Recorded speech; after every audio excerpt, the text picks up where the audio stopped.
নমস্কার। গল্প কথার ডালি বাই জুলিয়ার চ্যানেলের গল্প পাঠের আসরে আমি জুলিয়া সকলকে জানাই স্বাগত।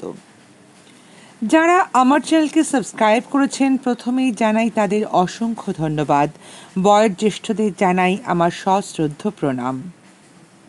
আর নবাগত শ্রোতা বন্ধুদের উদ্দেশ্যে আমার অনুরোধ, যদি আমার উপস্থাপনা আপনাদের ভালো লাগে তাহলে একটা সাবস্ক্রাইবের মাধ্যমে আমাকে একটু উৎসাহ দান করবেন, কারণ ভবিষ্যতে যাতে আমি আরও ভালো ভালো গল্প আপনাদের উপহার দিতে পারি। বিগত কয়েকটি পর্ব ধরে আমি আপনাদের শোনাচ্ছি বিখ্যাত কথাসাহিত্যিক শরৎচন্দ্র চট্টোপাধ্যায়ের লেখা পরিণীতা উপন্যাসটি পাঠ করে। আজ শোনাব তার চতুর্থ পর্ব। আগের পর্বগুলিতে আপনারা শুনেছেন ললিতা এবং শেখরের ছোট্ট প্রেমের সূচনার কাহিনী, কিন্তু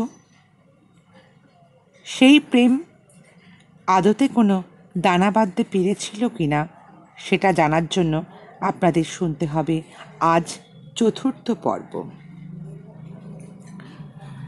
শেখর তার মাকে নিয়ে হাওয়া বদলের জন্য বাইরে যাবার চিন্তা ভাবনা করে। তার সুটকেস গোছানোর দায়িত্ব প্রতিবারের মতো এবারও শেখর অর্পণ করে ললিতার ওপর, কিন্তু ললিতার মন এতটাই খারাপ যে সে সেই সমস্ত কাজ না করে মাথা হেঁট করে বসে থাকে তোরঙ্গ খুলে মাটিতে। তারপর স্নান সেরে ঘরে ঢুকে শেখর যখন দেখতে পায় এই অবস্থায় ললিতা বসে আছে, তখন সে ঢুকেই যখন বলে, কি হলো, জিনিস গোছানো হলো, বলেই দেখতে পায় ললিতা মাথা ঝুঁকাইয়া তোরঙ্গের জিনিসপত্র পরীক্ষা করিতে করিতে বোধহয় মাথা ঝুঁকাইয়াই বসিয়া আছে এবং কোনো জবাব দিল না। তারপর শেখর নিচে গিয়ে মাকে জিজ্ঞাসা করিয়া জানিল কালীর সমস্ত সংবাদই সত্য। গুরুচরণ ঋণ পরিশোধ করিয়াছেন সে কথাও সত্য। ললিতার পাত্র স্থির করিবার বিশেষ চেষ্টা হইতেছে তাহাও সত্য। সে আর কিছু জিজ্ঞাসা না করিয়া স্নান করিতে চলিয়া গেল। ঘণ্টা দুই পরে স্নানাহার শেষ করিয়া অফিসের পোশাক পরিতে নিজের ঘরে ঢুকিয়া সে দেখিল সত্যি অবাক হইয়া বসিয়া আছে মাথা হেঁট করিয়া ললিতা। এই 2 ঘণ্টা কাল ললিতা কিছুই করে নাই, তোরঙ্গের একটা পাটির ওপর মাথা রাখিয়া চুপ করিয়া বসিয়া আছে।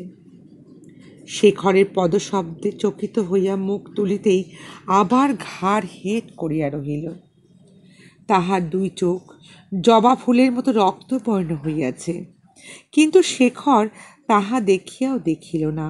অফিসের পোশাক পরিতে পরিতে সহজভাবে বলিল,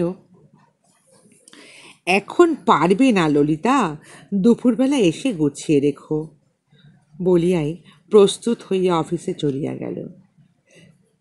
সে ললিতার রাঙা চক্ষু হেতু ঠিক বুঝিয়াছিল, কিন্তু সব দিক বিবেচনা করিয়াই আর বেশি কিছু কথা বলিবার সাহস করিল না। সেদিন অপরাহ্নে মামাদের চা দিতে আসিয়া ললিতা সহসা জড়সড় হইয়া পড়িল। আজ শেখর বসিয়াছিল, সে গুরুচরণবাবুর কাছে বিদায় লইতে আসিয়াছিল। ললিতা ঘাড় হেঁট করিয়া 2 বাটি চা প্রস্তুত করিয়া গিরিন ও তার মামার সম্মুখে দিতেই গিরিন বলিল, শেখরবাবুকেও চা দিয়ে যাও ললিতা, দিলে না? ললিতা মুখ না তুলিয়াই আস্তে আস্তে বলিল, শেখরদা চা খান না। গিরিন আর কিছু বলিল না। ললিতার নিজের কথা তাহার মনে পড়িয়া গেল। শেখর নিজে এটা খায় না, অপরে খায় তাহাও ইচ্ছা করে না। চায়ের বাটি হাতে তুলিয়া লইয়া গুরুচরণ পাত্রের কথা পারিলেন। ছেলেটি বিয়ে পড়িতেছে ইত্যাদি বিস্তর সুখ্যাতি করিতে করিতে শেষে বলিলেন, আমাদের গিরিনের পছন্দ হয়নি সেই পাত্রকে। অবশ্য ছেলেটি দেখিতে তেমন সুশ্রী নয় বটে, কিন্তু পুরুষ মানুষের রূপ তার কি কোনো কাজে লাগে? গুণ থাকলেই তো যথেষ্ট। কোনো মতে বিবাহটা হইয়া গেলেই গুরুচরণ নিঃশ্বাস ফেলিয়া বাঁচেন যেন। শেখরের সহিত গিরিনের এইমাত্র সামান্য পরিচয় হইয়াছিল। শেখর তাহার দিকে চাহিয়া একটুখানি হাসিয়া জিজ্ঞাসা করিল, গিরিনবাবুর পছন্দ হলো না কেন? ছেলেটি লেখাপড়া করছে, অবস্থাও ভালো, তাই তো সুপাত্র বলা যায়। শেখর জিজ্ঞাসা করিল বটে, কিন্তু সে ঠিক বুঝিয়াছিল কেন তাহার পছন্দ হয় নাই, এবং কেন ভবিষ্যতে হইবেও না কোনো পাত্রকে তার পছন্দ। কিন্তু গিরিন সহসা এ প্রশ্নের উত্তর দিতে পারিল না। তাহার মুখ ঈষৎ রক্তাভ হইল। শেখর তাহাও লক্ষ্য করিয়া উঠিয়া দাঁড়াইয়া বলিল,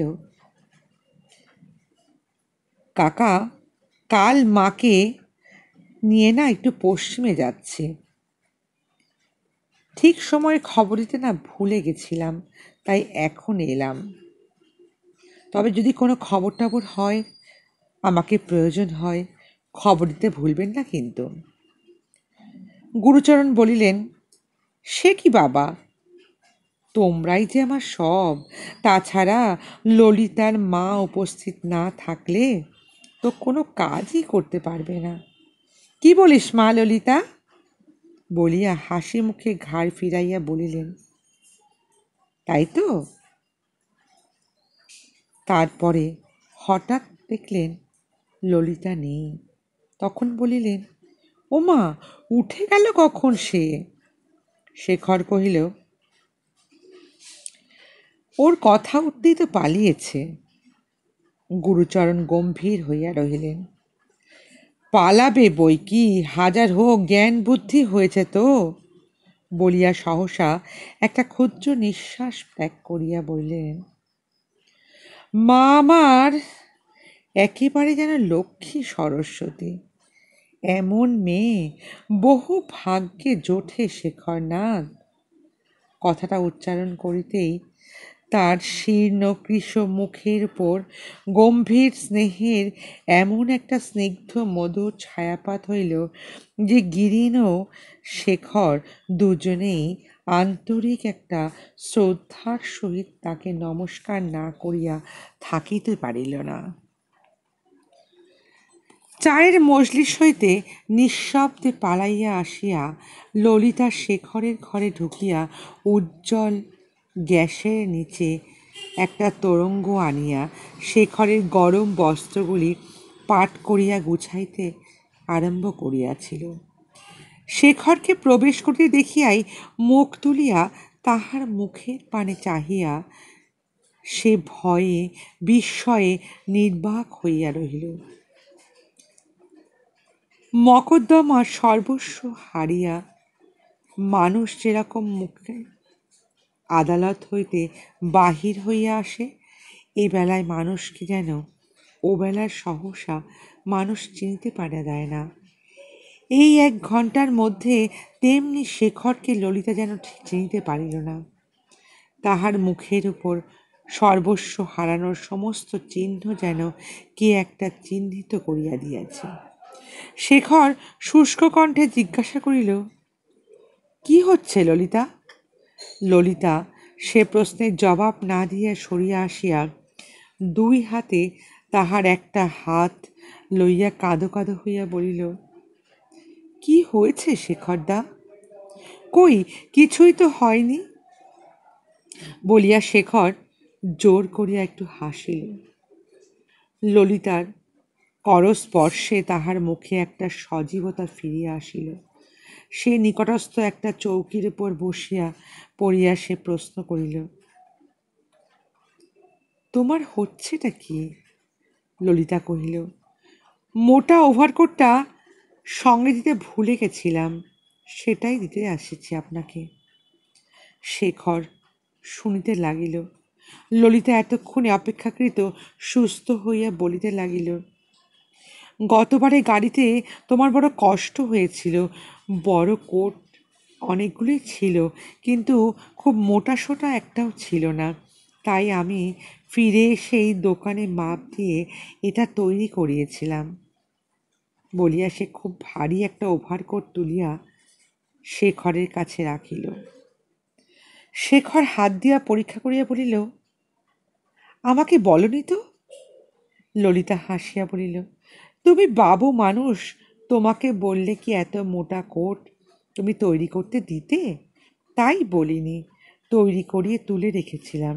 বলিয়া সেটা যথাস্থানে রাখিয়া দিয়া বলিল, ঠিক উপরেই রইল, তোরঙ্গ খুললেই পাবে, শীত করলে গায়ে দিও, ভুলো না যেন। আচ্ছা, বলিয়া শেখর নির্নিমেষ চোখে কিছুক্ষণ চাহিয়া থাকিয়া হঠাৎ করিয়া বলিয়া উঠিল, না, এমন হতেই পারে না, হতেই পারে না। কি হতে পারে না শেখরদা? গায়ে দেবে না এটা? শেখর তাড়াতাড়ি বলিয়া উঠিল, না না না না, সে কথা নয়, সে কথা নয়, এটা অন্য কথা। আচ্ছা ললিতা, মার জিনিসপত্র গোছানো হয়েছে কিনা তুমি জানো? ললিতা কহিল, জানি, দুপুরবেলা আমিই তো সমস্ত গুছিয়ে দিয়েছি। বলিয়া সে আর একবার সমস্ত দ্রব্য ভালো করিয়া পরীক্ষা করিয়া চাবি বন্ধ করিয়া দিল। শেখর ক্ষণকাল চুপ করিয়া তাহার দিকে চাহিয়া মৃদু কণ্ঠে জিজ্ঞাসা করিল, হ্যাঁ ললিতা, আসছে বছর আমার উপর কি হবে বলতে পারো? ললিতা চোখ তুলিয়া বলিল, কেন? কেন সে আমি তো টের পাচ্ছি, তাই বললাম।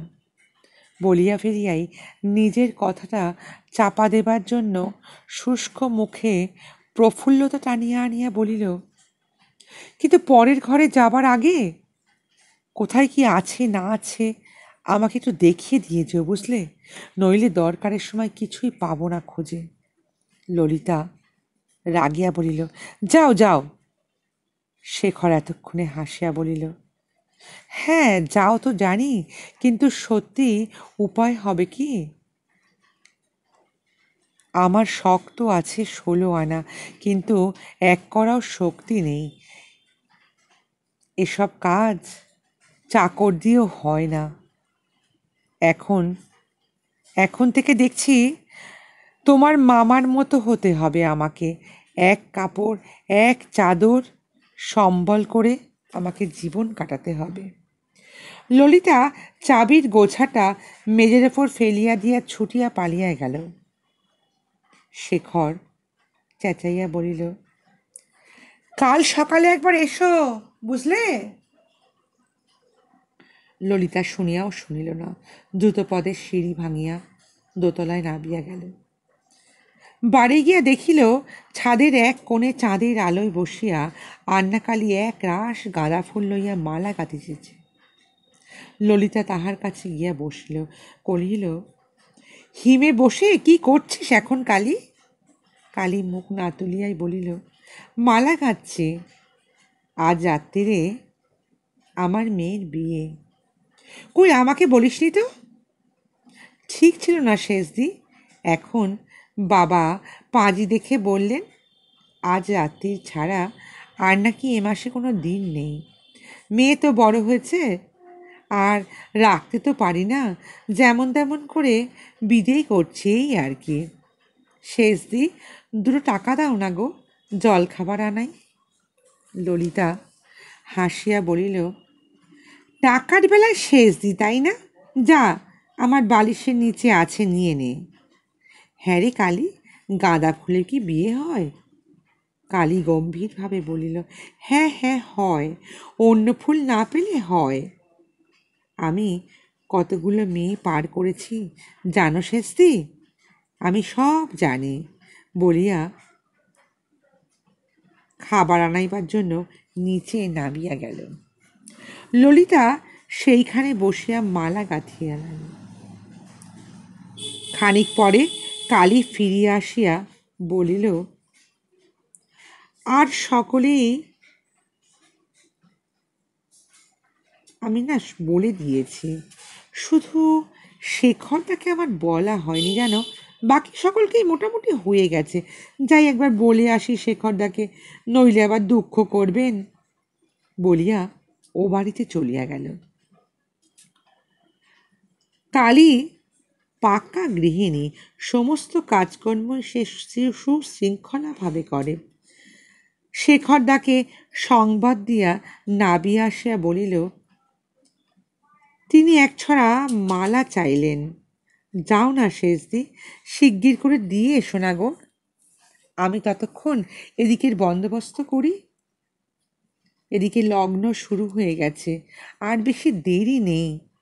ললিতা মাথা নাড়িয়া বলিল, আমি পারবো না কালী, তুই যা, তুই গিয়ে দিয়ে আয়। আচ্ছা যাচ্ছি, এই বড় হারটা দাও বলিয়া সে হাত বাড়াইল। ললিতা হাতে তুলিয়া তাকে দিয়া ভাবিল, কি করছে, কি করবে শেখরদা এটা? ঠিক আছে, থাক, ছেড়ে দে, তোকে কিছু করতে হবে না, আমি গিয়ে দিয়ে আসছি। কালী গম্ভীর হইয়া বলিল, হ্যাঁ তাই যাও শেষদি, আমার এখন অনেক কাজ, মরবার ফুরসত নেই। তার মুখের ভাব আর কথার ভঙ্গি দেখিয়া ললিতা হাসিয়া ফেলিল। একেবারে পাক্কা বুড়ি হইয়াছে। তারপর সে মালা লইয়া চলিয়া গেল। কপাটের কাছে আসিয়া দেখিল শেখর এক মনে চিঠি লিখিতেছে। দোর খুলিয়া পিছনে আসিয়া দাঁড়াইল। তাহাতেও শেখর টের পাইল না। তখন ক্ষণকাল চুপ করে থাকিয়া তাহাকে চমকাইয়া দেবার জন্য সে মালা ছাওয়াটা সাবধানে শেখরদার মাথা গলাইয়া তারপরে চৌকির ওপর পিছন দিয়া গিয়া বসিল। শেখর প্রথমটা চমকাইয়া উঠে বলিল, এই কালী! পরক্ষণে ঘাড় ফিরাইয়া দেখিল এ তো কালী নয়, ভয়ানক গম্ভীর হইয়া উঠিল। ও কি, কি করলে ললিতা? আমার গলায় পিছন থেকে মালাটা দিয়ে দিলে? ললিতা উঠিয়া দাঁড়াইয়া শেখরের মুখের ভাবে ঈষৎ শঙ্কিত হইয়া বলিল, কেন, কি হলো? শেখর পূর্ণ মাত্রায় গাম্ভীর্য বজায় রাখিয়া বলিল, জানো না কি হলো এটা? কালীকে জিজ্ঞাসা করে এসো। আজকে রাত্রে গলায় মালা পরিয়ে দিলে কি হয়। এখন ললিতা বুঝিল। চক্ষে নিমিষে তাহার সমস্ত মুখ ভীষণ লজ্জায় লাল রাঙা হইয়া উঠিল। সে না, কক্ষনো না, কক্ষনো না, ললিতা বলিতে বলিতে ছুটিয়া ঘর হইতে পালাইয়া গেল। শেখর ডাকিয়া বলিল, যেও না ললিতা, যেও না, শুনে যাও, একটা কথা আছে, কাজ আছে। শেখর তাকে ডাকল। তাহার এই ডাক কানে গেল বটে, কিন্তু শুনবে কে? কোথায় সে থামিতে পারিবে সে জানে না। সে দৌড়াইয়া এক ছুটে নিজের ঘরে আসিয়া তারপর থামিল। একেবারে চোখ বুঝিয়া বিছানার মধ্যে শুইয়া পড়িল। এই ৫-৬ বৎসর ধরিয়া সে শেখরের ঘনিষ্ঠ সংস্রবে মানুষ হইয়া উঠিতেছে, কিন্তু কোনো দিন এমন কথা শোনে নাই। একে তো গম্ভীর প্রকৃতির শেখর কখনোই তাকে পরিহাস করিত না, করিলেও এত বড় লজ্জাকর পরিহাস সে সহ্য করিবে কিভাবে? তাহার মুখ কেমন যেন জড়তা হয়ে থেমে গেল। সে উঠিয়া বসিল, অথচ শেখরকে সে মনে মনে ভয় করিত। তিনি বিশেষ কাজ আছে বলিয়া ডাকিয়াছিলেন, কিন্তু যাওয়া হয় নাই। তাই যাইবে কি না যাইবে সেটা ভাবিতেছিল ললিতা। ও বাড়ির ঝির গলা শোনা গেল। ললিতাদি, কোথায় গা তুমি? ছোটবাবু তোমাকে একবার ডাকছেন, যাও না। ললিতা বাহিরে আসিয়া মৃদুস্বরে বলিল, হ্যাঁ যাচ্ছি, যাও। উপরে আসিয়া কবাট ফাঁক করিয়া দেখিল শেখর তখনও চিঠি লিখিতেছে। কতকাল ধরে চুপ করিয়া সে আস্তে আস্তে ভেতরে ডাকল, গিয়ে বলিল, কেন ডাকছেন বলুন। শেখর লিখিতে লিখিতে বলিল, কাছে এসো বলছি।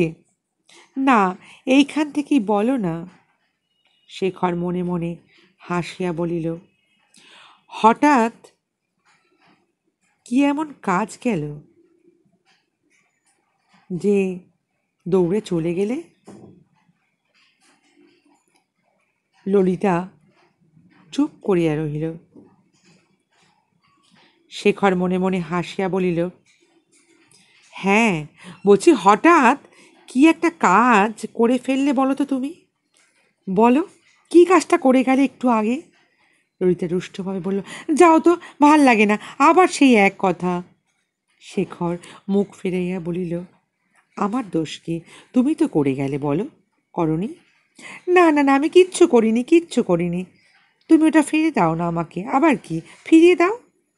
শেখর কহিল, হ্যাঁ সেই জন্যই তো ডেকেছি ললিতা তোমাকে। কাছে এসো, ফিরিয়ে দিচ্ছি। তুমি অর্ধেকটা কাজ করে গেছো, এবার কাছে এসো, আমি সেটা সম্পূর্ণ করব, বুঝলে? ললিতা দ্বারের অন্তরালে ক্ষণকাল মৌনভাবে থাকিয়া বলিল, সত্যি বলছি তোমাকে, ওরকম ঠাট্টা করলে কিন্তু আমি কোনোদিন তোমার সামনে আর আসবো না বলছি। ওটা ফিরিয়ে দাও আমাকে বলছি, দাও।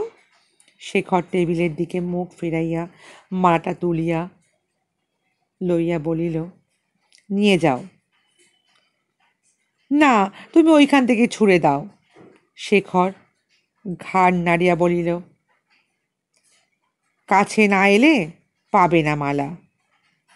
তবে আমার কাজ নেই, থাক, বলিয়া ললিতা রাগ করিয়া চলিয়া গেল।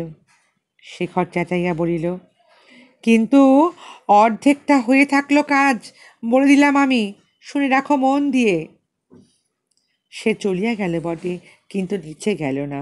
পূর্ব দিকের খোলা ছাদের এক প্রান্তে গিয়ে রেলিংয়ে ধরিয়া চুপ করিয়া দাঁড়াইয়া রইল। তখন সম্মুখের আকাশে চাঁদ উঠিয়াছিল এবং শীতের পাণ্ডুর জ্যোৎস্নার চারিদিক যেন কেমন ভাসিয়া যাইতেছিল। উপরে স্বচ্ছ নির্মল নীলাকাশ। সে একবার শেখরের ঘরের দিকে দৃষ্টি নিক্ষেপ করিয়া ঊর্ধ্বমুখে চাহিয়া রহিল। এইবার তাহার চোখ জ্বালা করিয়া লজ্জায় অভিমানে দুই চোখ ভরিয়া গেল জলে। সে এত ছোট নয় যে সে সব কথার তাৎপর্য সম্পূর্ণ না বুঝে অবজ্ঞা করতে পারে। তবে কেন তাকে এমন মর্মান্তিক উপহাস করা? সে যে কত তুচ্ছ, কত নীচে, এই কথা বুঝিবার তাহার যথেষ্ট বয়স হইয়াছে। সে ঠিক জানে না যে সে অনাথ এবং নিরুপায় বলিয়া তাহাকে সবাই আদর এবং যত্ন করে। শেখরও তাই করে। তাহার জননীও তাকে আদর যত্ন ভালোবাসে, এই কারণেই করেন। তাহার আপনার বলিতে তো কেহ নাই। সত্যকার দায়িত্ব তাহার কাহারও উপর নির্ভর করতে হয় না। ললিতার চোখ মুছিয়া মনে মনে বলিল, এই এই কলিকাতার সমাজে তাহার মামার অবস্থা তো শেখরের কত নিচে। সে আবার সেই মামার আশ্রিত গলগ্রহ। ওদিকে সামনের ঘরে শেখরের বিবাহের কথাবার্তা চলিতেছে। দুদিন আগেই হোক আর দুদিন পরেই হোক, বিবাহ তো হইবেই। এই বিবাহ উপলক্ষে নবীন রায় কত টাকা আদায় করিবেন সে সব আলোচনাও সে শেখরের জননীর কাছে শুনিয়াছে। তবে কেন তাহাকে হঠাৎ আজ এমন করিয়া শেখর অপমান করিয়া বসিল? এইসব কথা ললিতা সম্মুখের দিকে শূন্য দৃষ্টিতে চাহিয়া নিজের মনে মনে কেমন মগ্ন আলোচনা করিতেছিল। সহসা চমকাইয়া মুখ তুলিয়া দেখিল শেখর নিঃশব্দে হাসিতেছে। ইতিপূর্বে যে উপায়ে মালাটা সে শেখরের গলায় পিছন হইতে পরাইয়া দিয়াছিল, ঠিক সেই উপায়ে সেই গাঁদা ফুলের মালাটা তাহার নিজের গলায় ফিরিয়া আসিয়াছে। কান্নায় তাহার কণ্ঠ রুদ্ধ হইয়া আসিতে লাগিল। তবু সে জোর করিয়া বিকৃত স্বরে বলিল, কেন কেন এমন করলে শেখরদা, কেন? কেন? তুমি করেছিলে কেন, তাই আমি করলাম। আমি কিচ্ছু করিনি বলিয়াই সে মালাটা টান মারিয়া ছিঁড়িয়া ফেলিবার জন্য হাত দিয়াই হঠাৎ শেখরের চোখের দিকে চাহিয়া থামিয়া গেল। আর ছিঁড়িয়া ফেলিতে সাহস করিল না, কিন্তু কাঁদিয়া বলিল, আমার কেউ নেই, কেউ নেই বলিয়াই কি তুমি এমন করে আমাকে অপমান করছো? শেখর এতক্ষণ মৃদু মৃদু হাসিতেছিল। ললিতার কথা শুনিয়া অবাক হইয়া গেল। এ তো ছেলে মানুষের কথা নয়। কহিল, আমি অপমান করছি না তুমি? তুমি আমাকে অপমান করছো, বলো তো? ললিতার চোখ মুছিয়া ভয় ভয়ে বলিল, আমি কি তোমাকে অপমান করলুম? শেখর ক্ষণকাল স্থির থাকিয়া সহজভাবে বলিল, এখন একটু ভেবে দেখলেই টের পাবে। আজকাল বড় বাড়াবাড়ি করছিলে ললিতা। আমি বিদেশ যাবার আগে সেটা তোমার বন্ধ করে দিয়ে গেলাম, বুঝলে? বলিয়া চুপ করিল। ললিতা তাহার প্রত্যুত্তর করিল না, মাথা হেঁট করিয়া দাঁড়াইয়া রহিল। পরিপূর্ণ জ্যোৎস্নালোকে দুজন স্তব্ধ হইয়া রহিল। শুধু নিচ হইতে কালীর মেয়ের বিয়ের উলুধ্বনি এবং শঙ্খধ্বনির শব্দ শোনা যাইতেছিল। কিছুক্ষণ মৌন থাকিয়া শেখর কহিল, আর হিমে দাঁড়িয়ে থেকো না, যাও নিচে যাও। যাচ্ছি বলিয়া ললিতা এতক্ষণ পর তাহার পায়ের নিচে গড় হইয়া প্রণাম করিল। তারপর উঠিয়া দাঁড়াইয়া আস্তে আস্তে জিজ্ঞাসা করিল, আমি কি করব, তাহলে তো বলে দিয়ে যাও। শেখর হাসিল, একবার একটু দ্বিধা করিল, তারপর দুই হাত বাড়াইয়া তাহাকে বুকের ওপর টানিয়া আনিয়া নত হইয়া তাহার অধরে ওষ্ঠাধর স্পর্শ করিয়া বলিল, কিছুই বলে দিতে হবে না ললিতা, আজ থেকে আপনি সব বুঝতে পারবেন। ললিতার সর্বশরীর কেমন যেন রোমাঞ্চিত হইয়া কাঁপিয়া উঠিল। সে সরিয়া দাঁড়াইয়া বলিল, আমি হঠাৎ তোমার গলায় মালা পরিয়ে দিতে ভুল করে ফেলেছি বলেই কি তুমি আমায় এরকম করলে? শেখর হাসিয়া মাথা নাড়িয়া বলল, না না, আমি অনেক দিন থেকেই ভাবছিলাম, কিন্তু স্থির করে উঠতে পারছিলাম না। আজ স্থির করেছি। কেননা আজই ঠিক বুঝতে পেরেছি তোমাকে ছেড়ে আমি থাকতে পারবো না। ললিতা বলিল, কিন্তু তোমার বাবা শুনলে ভয়ানক রাগ করবেন, মা শুনলে দুঃখ করবেন। এ হবে না, এ হয় না। শেখর কথাটা শেষ করিতে দিল না। বাবা শুনলে রাগ করবেন সত্যি, কিন্তু মা শুনলে না খুব খুশি হবেন, বুঝলে? সে যাই হোক, যা হবার তা তো হয়ে গেছে। এখন তুমিও ফেরাতে পারবে না, আর আমিও ফেরাতে পারবো না। যাও যাও, নিচে গিয়ে মাকে একবার প্রণাম করে এসো।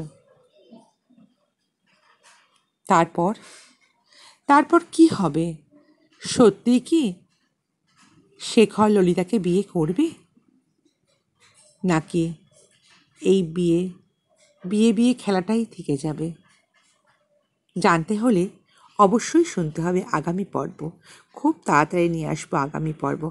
আজ তাহলে এইটুকুই। আর যাবার আগে একটা কথা সবাইকে বলে যাই, যারা আমার চ্যানেলকে সাবস্ক্রাইব করেছেন এবং যারা আমার চ্যানেলকে সাবস্ক্রাইব করেননি, দুজনকেই অসংখ্য ধন্যবাদ। তবে যারা সাবস্ক্রাইব করেননি, আমার গল্প শুনছেন, তাদের কাছে আমার অনুরোধ, একটা সাবস্ক্রাইবের মাধ্যমে আমার গল্পকথা টালি পরিবারের সদস্য হবেন। আর যদি ভালো লাগে তাহলে একটা লাইক, শেয়ার, কমেন্ট করবেন। আজ তাহলে এইটুকুই। সকলে ভালো থাকবেন, সুস্থ থাকবেন।